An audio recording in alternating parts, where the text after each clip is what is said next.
All right, everybody, welcome back for another deep dive. Excited to be here. Today we are tackling Big one. this age-old question, love versus compatibility. Yeah. What really makes a relationship last? Yeah, and we got some really interesting material here. We got some sources, I mean, from psychology articles to Sociology. yeah, sociologists weighing in some really fascinating stuff. Yeah.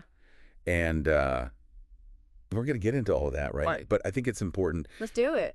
to first just acknowledge, we're all human. We all have relationships. We've all, either experienced it firsthand or, seen it through friends and family. I mean, this is a question that I know Everybody's thinking about it. everyone's thinking about. At some point in their lives, for sure, and has fueled, probably, like I was saying earlier, countless, late-night debates over a bottle of wine. Oh, yeah, for sure, for sure. Yeah. So, yeah, what better way to start than by just unpacking the different ways we even experience love? I mean, Oh, yeah, that's huge. because it's not all the same, Yeah, right? not all the same. You got the heart-pounding, can't eat, can't sleep kind of love, and then you got, the deep sense of connection that comes from years of shared experiences. Exactly, and the material actually dives into that beautifully. Yeah. We've got, passionate love, which is that kind of initial rush of like intense emotion and attraction. The honeymoon phase. Yeah, the honeymoon phase, exactly. Think like poets and songwriters trying to capture that.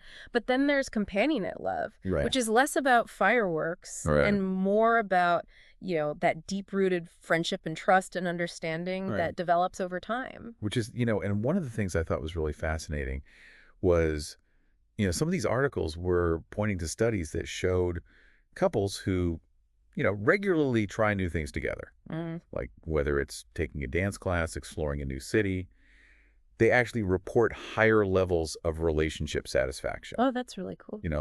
That makes sense though, right? Yep. Like you're building that shared narrative, right? Yeah. The tapestry of experiences that binds you together. Yeah, yeah.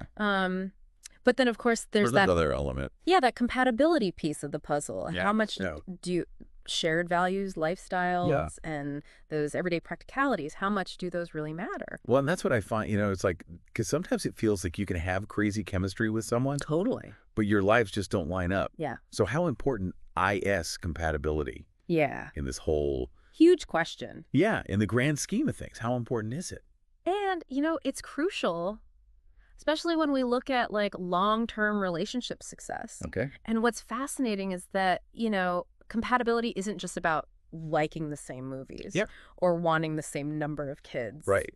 It goes deeper than that. Okay, so give us the deep dive then. What are we really talking about when we say compatibility? I think we're talking about things like, financial habits. Oh, interesting. Yeah, religious or spiritual beliefs. Okay. How you approach conflict. Oh, that's a good one. Even your core values around family and work, Right. It's really about how you navigate the nitty-gritty of everyday life together. There's the day-to-day. Yeah, and one of the sources, I think it was a study on long-term marriages, found that couples who were aligned on these fundamental values Interesting. were significantly more likely to report being happy in their relationships. Makes sense. Yeah, so It's not just about avoiding arguments. It's like, are you fundamentally are we on the same page? on the same page about the big stuff? About the big picture, yeah. Yeah, the stuff that really shapes your life. But, okay, so then what happens when love fades?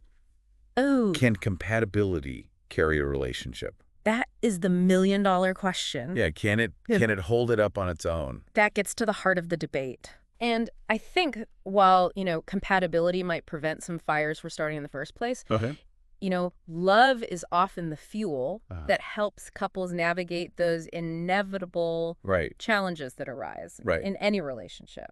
So in a way, they kind of work together. Yeah. You need that spark, that emotional connection, but you also need that solid foundation of compatibility. To weather the storm. To weather the storms. Okay. Exactly. And one study we looked at actually compared the initial stages of passionate love to a neurological rush. Okay. Similar to taking cocaine. Oh, okay.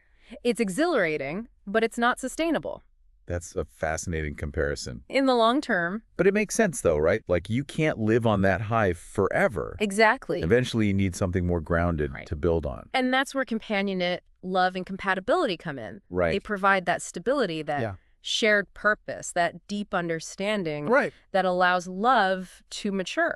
Uh-huh. And evolve over time. I mean, it sounds like finding that balance is key, Yeah. which probably explains why relationships can feel so complex sometimes. Absolutely. You got these powerful forces at play. Right. And figuring out how to make them work together is not always easy. It's a dance, not a destination. Ooh, I like that. And just like any dance, Yeah. it takes practice communication, Right. a willingness to adapt. Do your partner's steps. Exactly. So, I mean, wow, we've looked at all this research. We, considered all these different perspectives. What resonates with you the most about all of this? You know what stands out to me is that Yeah. is this idea that love can actually drive personal growth. Hmm. When we deeply care for someone, Uh-huh. we're more willing to stretch ourselves, Yeah. to compromise, to evolve All in right. ways we might not have on our own. Right. And that can have a profound impact All right. on a relationship's long-term success. It's not about finding the perfect person. It's about choosing to grow and evolve together. But, okay, so here's a final thought to ponder, and then we're going to wrap up here. Do you think love can grow OUT of compatibility? Or is that putting the cart before the horse? Now, that's a question worth pondering, Yeah. and maybe one you can think about as you navigate As you go through life. your own relationships. Absolutely. Yeah. All right, everybody. Well, thank you so much for joining us on this deep dive. That was a fascinating one. Appreciate it. And we will see you next time. See you later. Bye.